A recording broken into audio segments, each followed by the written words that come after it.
Hello, everyone. Welcome back to Rookie on Margin. My name is Susan, and I am documenting my journey of being fully invested in growth ETFs while using margin. So, if you're someone who wants to invest but you're scared to get started, if you've only been investing for a few months, if you are curious about margin, or if you learn best by watching someone else go through the process, you're in the right place. In today's video, I will be talking about why I am watching SPMO's 200-day simple moving average. I do want to say that I am not a financial advisor or expert in any way, shape, or form. This video is for entertainment purposes only. So I do want to take a quick look at my all-in account at Robinhood. And as you can see here, I have $31,000 currently in that account. And my margin usage at the moment is about $1,600. And I am 72% above my maintenance. For those of you who are new, I did take out a $24,500 balance transfer, which I'm slowly dollar cost averaging into my all-in account. Currently, the remainder of those funds sits in a different individual account, and that account currently has $10,400 in it remaining of the original $24,500 from the balance transfer. So as of right now, I have invested around $14,000 of the original $24,500 from the balance transfer into my all-in account. So I do want to add that this past week, there's been a bit of a downward trend, and I have bought more shares of SPMO and VGT specifically. I think I've bought about 15 shares of SPMO and 10 shares of VGT. So that's going to now lead us in today's video.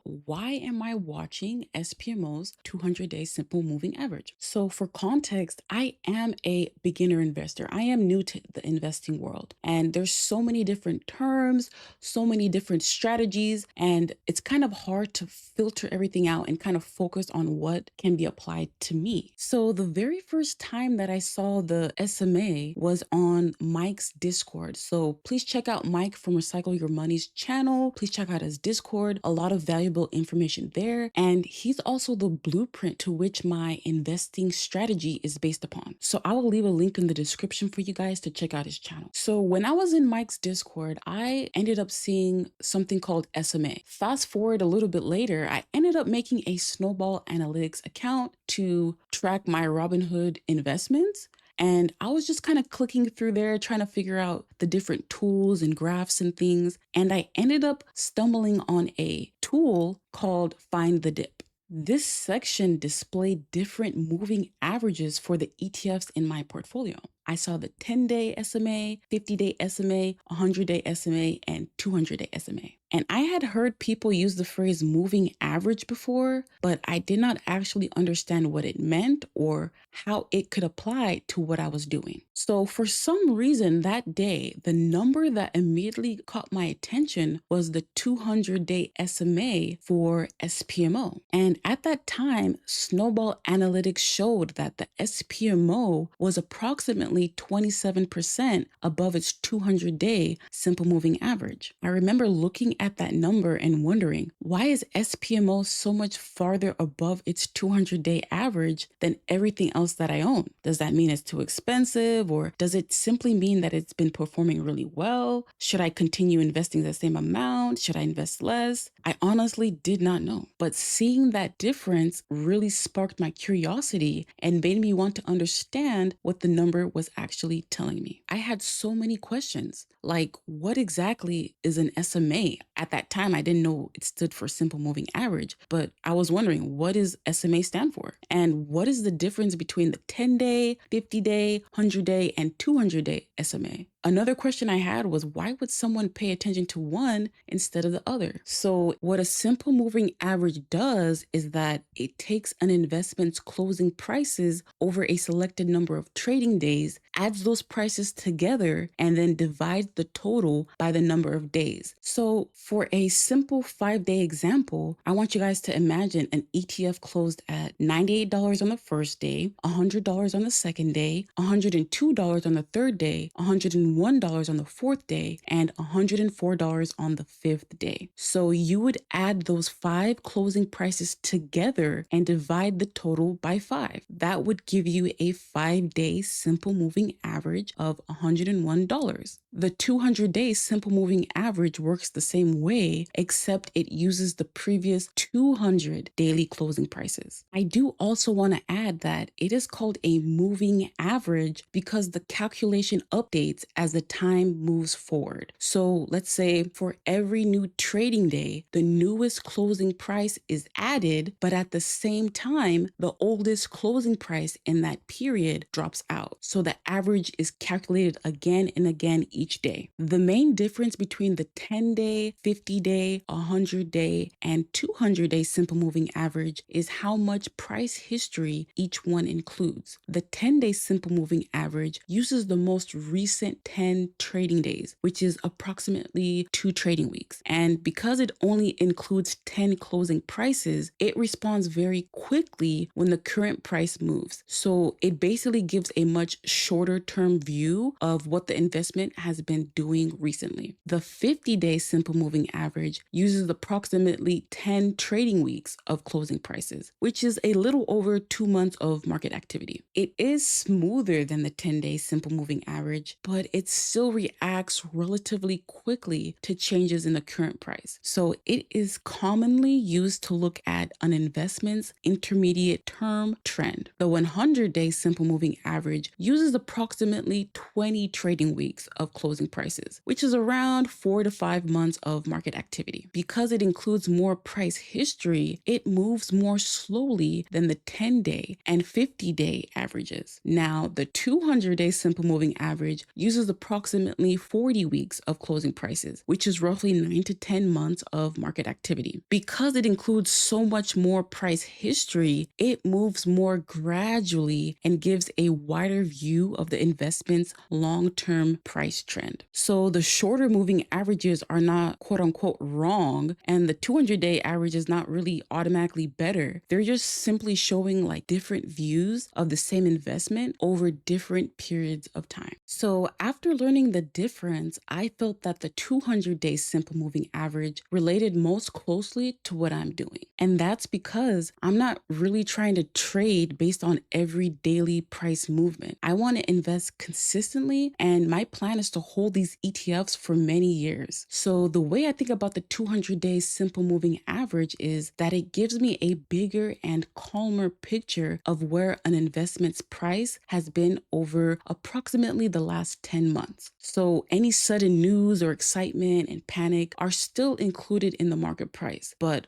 one dramatic day has so much less influence when it's averaged together with other trading days. Again, if you're a beginner like me, there is so much investing information coming at you that it can be so difficult to know what you should take seriously. Like one day, a stock is being hyped like it can't possibly stop going up. And then the next day, people are warning that the AI bubble is here, it's already happened. And then after that, someone's predicting that the entire market is about to crash. It's like, I don't want to change my investments every time a new story starts receiving any attention. And I also really don't want to just invest blindly just because someone says an investment is good or bad. I want to research what I own. I want to understand why I'm investing in it. And I also want to learn different ways of looking at the market and decide how those tools might apply to me. We all have different plans, financial situations, goals, and time horizons. Even when someone tells me that something is the best investment, they're ultimately speaking from their own perspective and their own situation, not mine. That is one of the reasons I became interested in the 200-day simple moving average. So these are the actual readings I saw for SPMO at 3 different points. So unfortunately, the first reading for 27%, I was not able to get a screenshot of that on Snowball Analytics, but I do remember it was approximately 27% above its 200-day simple moving average. The second reading I took shows that SPMO is approximately 12% above its 200-day simple moving average. And the third reading I took shows that the SPMO is about 6% above its 200-day simple moving average.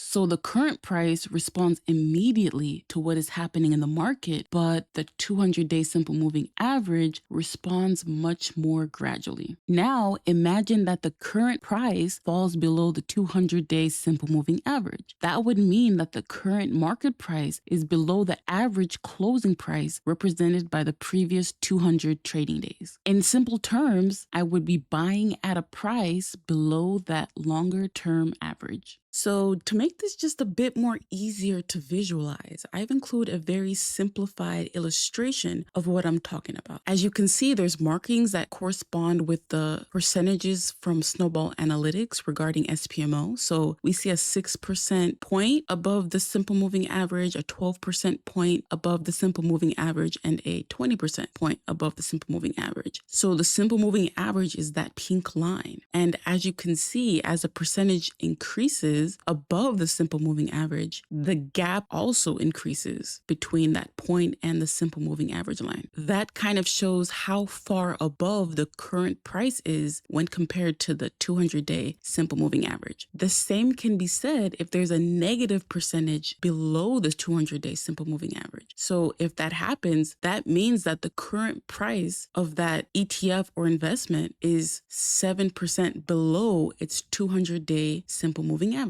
So here is an actual graph of SPMO, and it's from the year to date. And as you can see, that red line is the 200-day simple moving average. So kind of based on what I showed you with the screenshots and what I showed you with that other illustrated graph, you can kind of see what I'm talking about. During the end of June, those peaks were kind of high. I didn't take a screenshot of that day, but I know the 27% happened, I believe, around June 22nd or the last week of June. And as you can see, the gap from the end of June until the 200-day SMA line is bigger than the gap from July 29th. As you can see on the very edge of the graph, that is the most current date, and it's the 29th. And on the 29th, SPMO was 6% above the 200-day SMA, which makes sense because the gap between that price and the SMA price is much shorter than when SPMO was 27% above the 200-day simple moving average. So this kind of gives you a representation of kind of what I was trying to say. Also, I wasn't using this investment strategy around March and April, but you can see there's a little bit of a dip there. And that just means that the price for the SPMO during that time was below the 200-day simple moving average. So yeah, I hope you guys can kind of connect everything that I've said. I hope you guys can connect the screenshots and my illustrated graph to kind of get a better picture of my explanation of the 200-day simple moving average. Another question I had was why SPMO was so much farther above its 200-day simple moving average than my other ETFs such as VT. So the biggest difference is that these ETFs are built for different purposes. VT is designed to give broad exposure to the global stock market, so it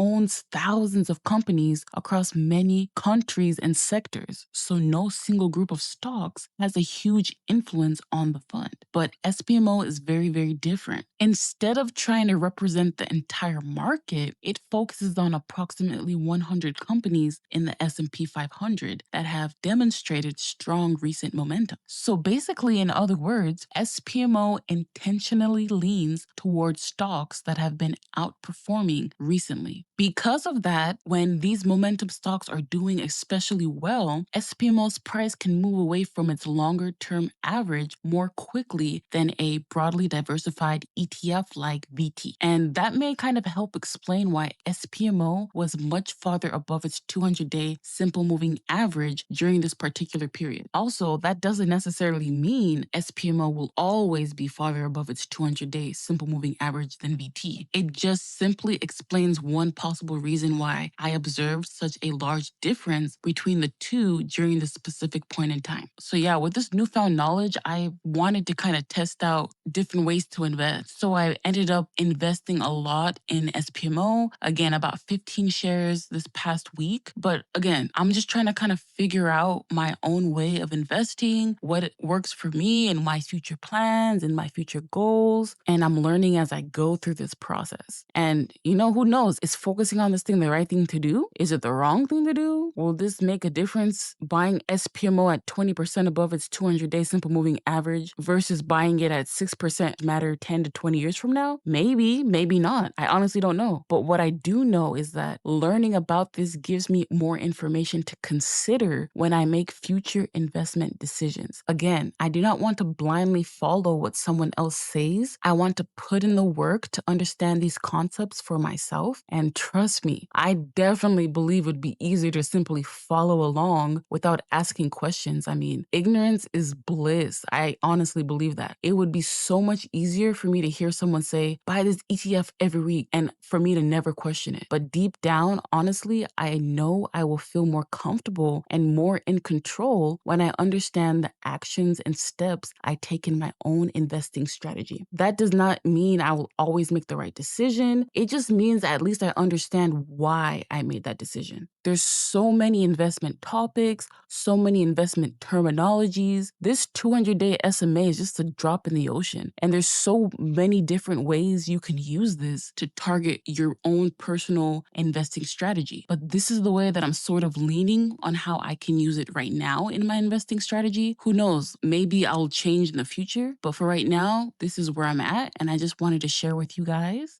If you like this video, please like, please comment, please subscribe. Thank you for reaching the end of the video. I wish you guys the best on your investing journey. Wish you guys the best on achieving financial success, financial freedom, and I will talk to you guys later. Bye.